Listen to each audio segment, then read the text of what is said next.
今年总统府音乐会7月20要伫咧两厅圆文艺文广场举办，这词曲创作者陈明忠和歌手柯景顺拢会伫咧音乐会表演有台湾味的歌曲。今仔日彩排画面，带观众朋友来去先看先赢。手牵手，心连心，咱行作伙，你是咱的宝贝。这条台湾出名的歌谣，伊是咱的宝贝。7月20特别由词曲创作人陈明忠甲歌手柯景顺伫咧总统府音乐会演唱。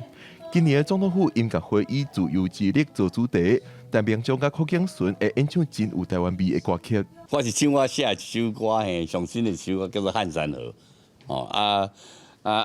春来唱我写的，伊是咱的宝贝。对，第一摆哦。阮头一届。展现多元文化，陈明忠讲，这摆乐团的编制除了片仔、鼓、弦仔以外，佫会加入日本元素的3皮线，背后台湾这歌真好的音乐内容走向国际。我那个弹三味线那个团友，会从日本过来。我们有东方鼓嘛，还有笛子嘛，还有迄个二胡啊，然后在台湾然后再加日本的三味线啊，所以都会整个会有很好的情绪在里面。我从20几岁开始写到现在，都是大概尽量可以把台湾的味道写出来啊，然后可以让它国际化。1、2、3，台湾number one。另外7月底巴黎奥运就要起鼓，咱台湾的代表队也当咧准备争取公赢。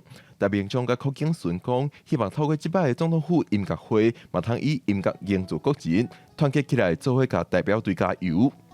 记者郭文正由台北报道。